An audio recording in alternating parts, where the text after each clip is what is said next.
청양고추 구기자 축제가 개막했습니다. 이번 주말까지 계속되는데 방문객들로 북적한 축제장 모습을 카메라에 담았습니다. 추석 연휴를 앞두고 이번 주말 벌초하시는 분들 많으실 텐데요. 야생 진드기나 말벌 등 독충으로 인한 피해 없도록 주의가 요구됩니다. 급변하는 시대 속에 벌초 문화도 달라지고 있습니다. 최근에는 벌초 대행 서비스 이용객들이 늘어나고 있습니다. 태안에서 1인 방송 진행자가 불법으로 해로질을 한 혐의로 해경에 입건됐습니다. 시청자에게 제보를 받았는데 작사를 이용해 물고기를 잡은 것으로 확인됐습니다.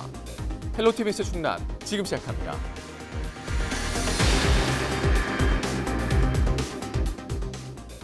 여러분 안녕하십니까? 헬로티비 뉴스 충남입니다. 청양고추 구기자 축제가 개막했습니다. 축제 첫날부터 전국 각지에서 모인 주부들의 발길이 이어졌는데요. 이번 주말 매운맛 보러 청양에 가보시는 건 어떨까요? 축제 현장에 김단비 기자가 다녀왔습니다. 고추를 가득 실은 포대를 나르는 손길이 분주합니다.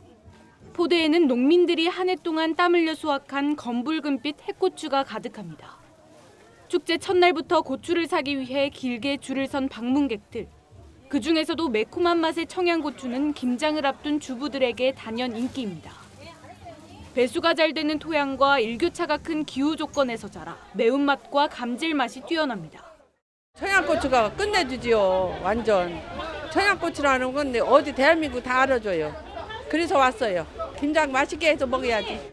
한 친구는 고추 사러 오고 나는 구기자 사러 오고 사러 왔더니 구기자도 싸고 고추도 싸고 잘 샀어요. 축제장에서 선보이는 고추 수매량은 4,200포 25톤으로 모두 청양 지역에서 생산된 고추입니다. 올해에는 폭염과 호우 피해가 적어 작황이 좋은 탓에 지난해보다 가격이 소폭 하락했습니다. 건고추는 600g당 11,000원, 명품고추는 14,000원으로 축제 기간에는 시중보다 저렴하게 판매됩니다. 우리 지역에 좋은 농특산물들 구매하시고 또 다양한 축제 프로그램이 준비되어 있는 만큼 같이 즐기시고 청양의 멋과 맛 그리고 흥을 즐기시기를 바라겠습니다. 여러분 많이 참여해 주십시오. 감사합니다. 이 밖에 축제장에선 고추 탑쌓기와 나만의 고추 양념 만들기, 김치 만들기 등 체험과 함께 세계에서 가장 매운 고추로 기네스 기록에 오른 캐롤라이나 리퍼 등 50여 개 나라의 고추를 살펴볼 수 있는 전시회도 진행됩니다. 올해 20년째 이어지고 있는 청양고추 구기자 축제는 이번 주말까지 계속됩니다. 지금까지 청양고추 구기자 축제장에서 헬로티비 뉴스 김담입니다. 추석 연휴를 앞두고 이번 주말 벌초 가시는 분들 많으실 텐데요. 명절을 2주 정도 앞두고 벌초 작업 시 주의점과 최근 성묘 문화를 점검해보는 집중 취재 준비했습니다. 우선 벌초 작업 시 잇따르고 있는 사고 유형과 주의점을 표영민 기자가 취재했습니다. 한 묘지입니다. 벌초 대행업체 직원이 예초기를 들고 무덤 주위에 풀을 깎습니다. 작업 도중 돌이나 나무가 튀거나 칼날이 부러지는 상황에 대비해 안전장비를 갖추고 있습니다. 밑에 돌도 많고 그래서 이제 작업할 때 되도록이면 가까이 가지 않는 걸 주의하셔야 되고 그리고 벌이 제일 많기 때문에 벌 조심해야 되고 그거 말고는 뭐 없는 것 같습니다. 다가오는 추석 연휴를 앞두고 전국의 묘지마다 벌초 작업이 한창입니다. 벌초를 할 때에는 적절한 복장과 안전장비만큼이나 벌과 진드기 등에 주의해야 합니다. 털진드기 유충에 물려 쯔쯔가무시병이 발병하면 자칫 목숨까지 잃을 수 있습니다. 질병관리본부는 올해 8월 초까지 전국에서 쯔쯔가무시병 환자가 600여 명을 넘었다고 밝혔습니다. 쯔쯔가무시병 예방을 위해서는 벌초 작업 중 풀밭 위에 옷을 벗어두거나 앉는 행동은 삼가하고 벌레를 쫓는 스프레이를 자주 뿌려주는 것이 좋습니다. 산란기를 맞아 개체수와 공격성이 강해지는 벌쏘임 사고도 주의해야 합니다. 최근 충남에서는 벌초하던 70대 남성이 말벌에 쏘여 사망하는 사고가 발생하기도 했습니다. 벌의 경우 어두운 색의 강한 공격 성향을 보이는 만큼 밝은 색 옷을 입는 게 좋습니다. 향수나 화장품 등 강한 향 역시 벌을 자극할 수 있어 사용을 자제해야 합니다. 만일 벌집을 발견했다면 건드리지 말아야 하고 벌의 공격을 받았다면 피하기 위해 팔을 휘젓는 등 크게 움직이지 말고 차분히 현장을 벗어나야 합니다. 작업 중 혹 별에 소했다면 현장에서 뛰거나 행동을 빠르게 하면 별들의 공격이 더 있을 수 있으니 천천히 차분히 현장을 이탈하시고 현장에 있는 벌집이 있는 것도 절대로 자체적으로 제거하시지 마시고 조상의 묘를 돌보려고 떠난 벌초길. 안전을 위해 독충에 대한 주의가 어느 때보다 필요합니다. 헬로티비 뉴스 표영민입니다. 시대가 빠르게 변하면서 벌초 문화도 변화하고 있습니다. 생활이 바빠 직접 벌초를 하지 못하는 분들은 벌초 대행 서비스를 많이 이용한다고 하는데요. 김신혜 기자가 벌초 대행 서비스 업체를 따라가 봤습니다. 이른 아침 벌초 작업이 한창입니다. 고요한 산속은 풀 베는 소리로 가득합니다. 예초기를 메고 얼굴 마스크를 낀 사람들이 성인 무릎 높이까지 무성이 자란 잡초를 베어냅니다. 이들은 후손이 아닌 벌초 대행 서비스 업체입니다.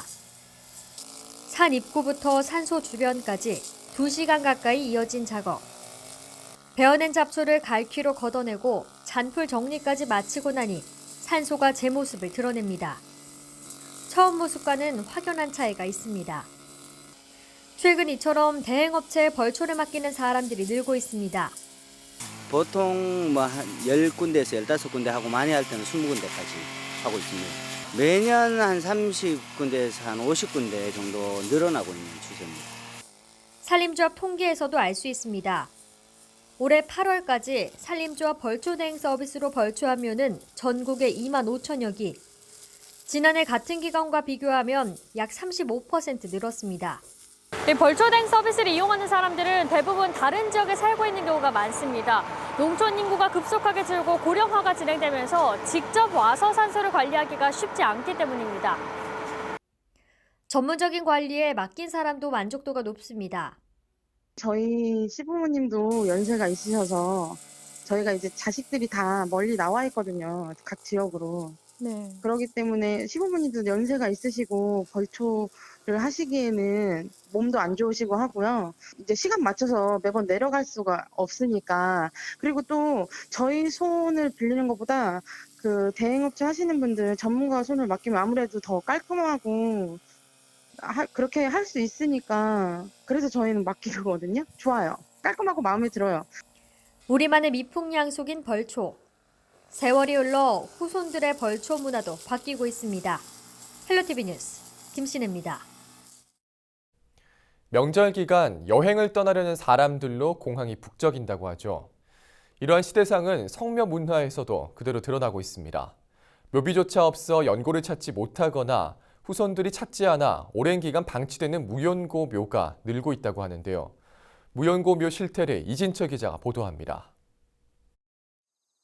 현재 전국에 있는 묘지 1,500만 기 가운데 300만여 기가 아무도 찾지 않는 무연고 묘로 추정되고 있습니다. 성묘 문화가 바뀌면서 무연고 묘는 늘어나는 추세입니다. 정읍시 한 마을에 있는 공동묘지입니다. 추석을 앞두고 이렇게 벌초가 잘 된 묘가 있는 반면에 이쪽을 보시면 후손들의 발길이 뚝 끊겨 풀만 무성한 채 방치되고 있는 묘가 있습니다. 이것뿐만이 아닙니다. 이쪽을 보면은 묘의 형태를 알아볼 수 없을 정도로 둥덕이 된 무연고 묘까지 이렇게 방치되고 있습니다. 이곳에는 무연고 묘를 포함해 방치되고 있는 묘가 많은 상황입니다. 지자체에서 관리하는 공동묘지도 상황은 마찬가지입니다. 35만 원 상당의 부지 사용료를 내면 짧게는 15년, 길게는 45년까지 조상의 묘를 모실 수 있습니다. 하지만 묘에 대한 관리는 후손들이 직접 해야 해 오랜 세월 후손들이 찾지 않는 묘는 무연고 묘와 상황이 다를 바 없습니다. 정읍시는 따로 예산을 편성해 명절을 앞두고 벌초를 대신하고 있습니다. 다가오는 추석을 맞아 성묘객이 자주 찾지 못하거나 또 무연고 분묘에 대해서도 일반 묘역과 다름없이 깔끔하게 연중 2회에 걸쳐 이 벌초를 해드리고 있습니다. 바뀌어가는 성묘 문화로 점점 증가하는 추세인 무연고묘. 다가오는 추석 후손들이 찾아와야 할 그 자리엔 무성한 풀만이 자리 잡고 있습니다. 헬로티비 뉴스 이진철입니다.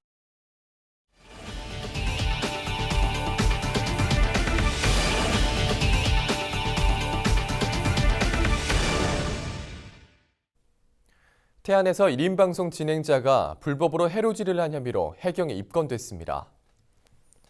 태안 해경은 유튜버 46살 A씨가 지난 21일 자정쯤 태안의 한 해변에서 동호회 회원과 함께 작사를 사용해 어류를 포획했으며 해당 장면을 자신의 유튜브 채널에 올렸다고 밝혔습니다. 시청자에게 제보를 받은 해경은 수사에 착수해 A씨를 수산자원관리법 위반 혐의로 입건했습니다. 현행법에 따르면 수산자원의 보호를 위해 비어업인의 포획과 채취 수단 등이 제한돼 있습니다. 해경은 최근 밤에 불을 밝혀 물이 빠진 갯벌에서 어패류를 포획하는 해루질에 관심이 높아지고 있다며 관계 법령과 안전수칙을 숙지해달라고 당부했습니다. 30일 새벽 12시 36분쯤 태안 채석포항에 정박 중이던 9.7톤급 어선에서 LP가스가 폭발했습니다. 이 사고로 47살 A씨가 전신 2도 화상을 입는 등 선원 4명이 화상을 입었습니다. 가스 버너와 연결된 20kg LP가스통은 폭발하지 않았습니다. 이들은 선실에서 물을 끓이기 위해 가스 버너를 켜는 순간 폭발했다고 해경에게 진술했습니다. 해경과 소방당국은 선실에 누출된 가스가 급속히 연소한 것으로 보고 정확한 폭발 원인을 조사하고 있습니다. 세계 유일 분단국인 한국의 비무장지대와 접경지를 달리는 뚜르드 DMZ 국제자전거대회가 강원도 고성 통일전망대에서 개막했습니다. 세계 각국의 180여 명의 선수들은 강원도 고성과 인제, 화천을 지나 경기도 연천, 김포, 인천 강화까지 모두 500여 킬로그램을 달리는 긴 여정을 시작했습니다. 노지영 기자가 보도합니다. 세계 각국에서 온 선수들이 하나둘 입장하기 시작합니다. 개막이 임박해지면서 주최 측의 움직임도 분주해집니다. 비무장지대를 가로지르며 한반도의 평화를 기리는 뚜르드 DMZ 국제 자전거 대회가 30일 막을 올렸습니다. 이번 뚜르드 DMZ 2019 국제 자전거 대회는 강원도 고성을 시작으로 인천 강화도까지 총 510km 구간에서 펼쳐집니다. 올해는 지난해보다 총 구간이 31km가 연장됐고 파주 통일대교에서 군내면 점원 교차로까지 왕복 8km 민통선 구간도 새롭게 추가돼 더욱 흥미로운 대회를 예고하고 있습니다. 참가 선수들의 마음도 더욱 뜨거워졌습니다. 지난번에 카자흐스탄 외국 실업팀이 선수들이 워낙 잘 타다 보니 저희 한국 선수들이 좀 따라가기 벅차는데 이번에 준비 많이 해서 열심히 한번 타보겠습니다. 세계 유일 분당국의 접경지를 따라 달리는 흔치 않은 경험. 해외 선수들도 감회가 매우 깊습니다. I feel really proud to be in this historic area and race here against the local teams.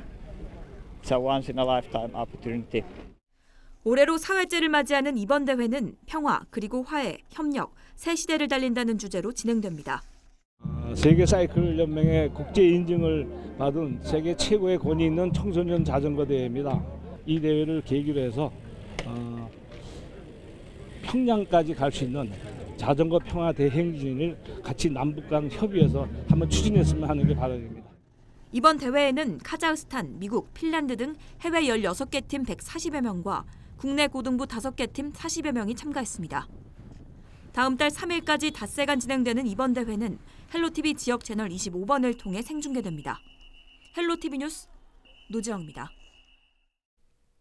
작가 테리 보더의 먹고 즐기고 사랑하라 전시가 30일부터 9월 29일까지 당진 문예전당 전시관에서 열립니다.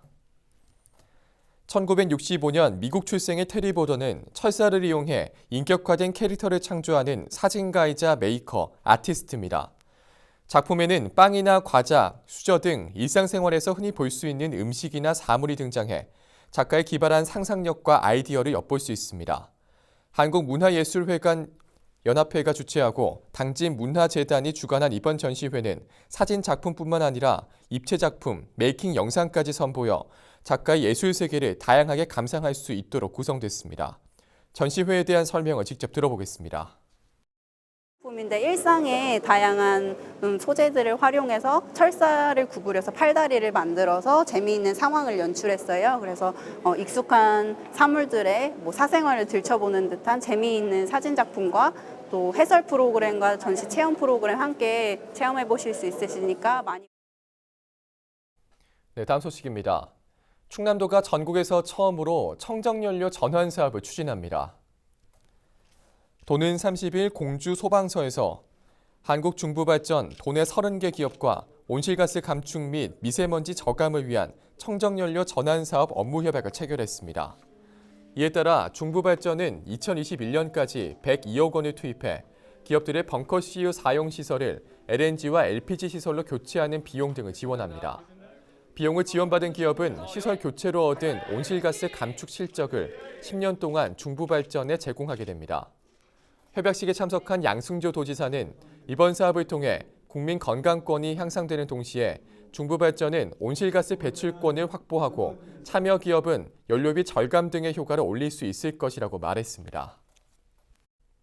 제83주기 시문추모제가 30일 당진 필경사에서 열렸습니다.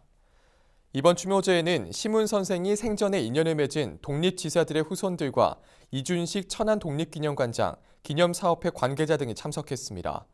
추모제에선 독립운동가 후손들이 시문 선생이 남긴 문학작품을 낭송하며 추모했고 3.1운동 100주년을 기념해 나라를 위해 목숨을 바친 독립운동가들의 숭고한 희생을 기렸습니다.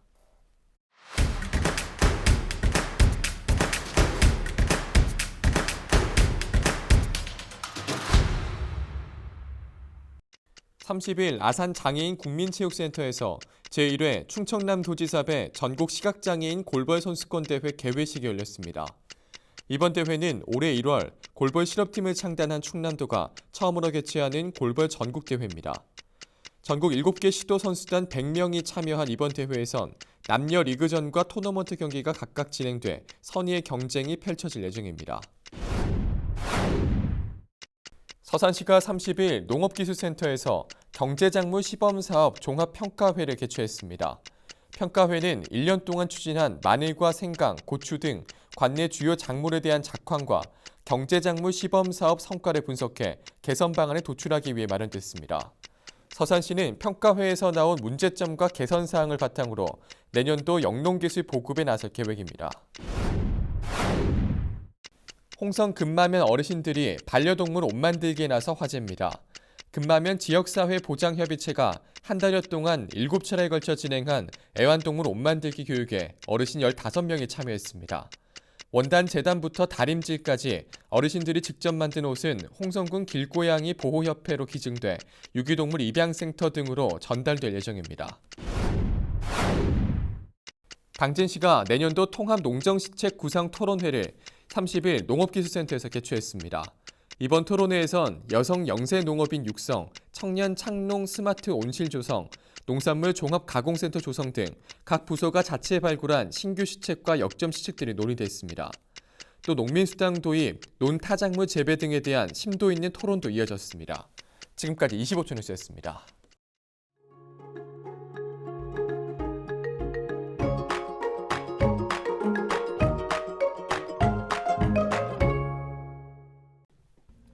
날씨와 생활입니다.